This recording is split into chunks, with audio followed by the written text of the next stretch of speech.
ನಗರದ ಚರ್ಚ್ ರಸ್ತೆಯಲ್ಲಿ ಪ್ರಾರಂಭವಾಗಿ ಮಾಂಸಪ್ರಿಯರಿಗೆ ವಿಶೇಷವಾದ ನಾನ್ ವೆಜ್ ಹೋಟೆಲ್ ಎಂಬ ಹೆಸರು ಪಡೆದಿರುವ ನ್ಯೂ GFC ಗೌಡಸ್ ದಮ್ ಬಿರಿಯಾನಿ ಹೋಟೆಲ್ನ 8ನೇ ವರ್ಷದ ವಾರ್ಷಿಕೋತ್ಸವದ ವಿಶೇಷವಾಗಿ ಮಂಗಳವಾರ ಗ್ರಾಹಕರ ಅಬ್ಬರ. ಒಂದು ಬಿರಿಯಾನಿ ಕೊಂಡರೆ ಒಂದು ಬಿರಿಯಾನಿ ಫ್ರೀ, 1 kg ಕಬಾಬ್ ಕೊಂಡರೆ 200 ಗ್ರಾಂ ಕಬಾಬ್ ಫ್ರೀ.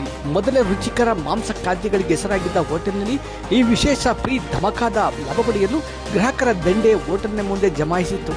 ಅದರಲ್ಲೂ ಒಂದು ಕೊಂಡರೆ ಒಂದು ಫ್ರೀ ಬಗ್ಗೆ ಪ್ರಚಾರ ಮಾಡಲು ಗಿಚ್ಚಿ ಗಿಲಿಗಿಲಿಯ ಖ್ಯಾತ ಹಾಸ್ಯ ನಟ ಪ್ರಶಾಂತ್ ಗ್ರಾಹಕರಿಗೆ ಬಿರಿಯಾನಿ ನೀಡುತ್ತಿದ್ದು ವಿಶೇಷವಾಗಿತ್ತು.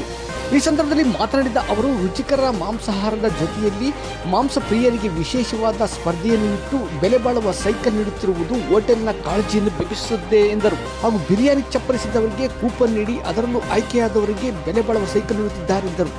ಇದೇ ಸಂದರ್ಭದಲ್ಲಿ 10,000ಕ್ಕೂ ಹೆಚ್ಚು ಮಂದಿ ಇದರ ಲಾಭವನ್ನು ಪಡೆದರು. ಸೈಕಲ್ ವಿಜೇತರ ಕೂಪನ್ ಆಯ್ಕೆಯ ಡ್ರಾವನ್ನು ನಗರದ ಸಾರ್ವಜನಿಕ ಆಸ್ಪತ್ರೆಯ ಹಿರಿಯ ಫಾರ್ಮಸಿಸ್ಟ್ ಅಧಿಕಾರಿ ಎಂ ಮಾಡಿದರು.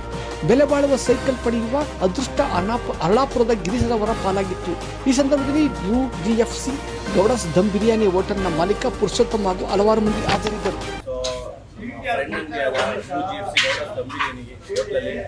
ಒಳ್ಳೆ ಆಫರ್ ಬಿಟ್ಟಿದ್ದಾರೆ.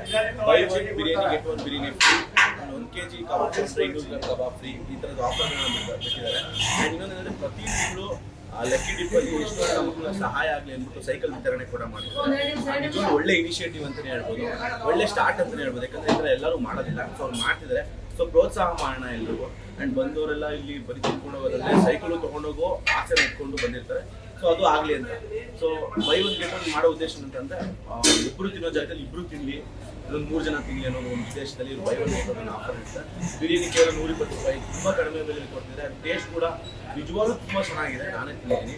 ಆ್ಯಂಡ್ ಕಬಾಬು ಅಷ್ಟೇ ನಮ್ಮ GFC ಮಸಾಲೆ ಮಸಾಲೆಯಿಂದಲೇ ತಯಾರಿಸಿರುವಂಥ ಕಬಾಬ್ ಆಗಿರೋದ್ರಿಂದ ಎರಡೂ ಕೂಡ ಅದ್ಭುತವಾದ ಟೇಸ್ಟ್. ಮಿಸ್ ಮಾಡಿದೆ ಚೆನ್ನಾಗಿ ನ್ಯೂ GFC ಗೌಡಸ್ ದಮ್ ಬಿರಿಯಾನಿಗೆ ಬರೋದು ಮರಿಬೇಡಿ.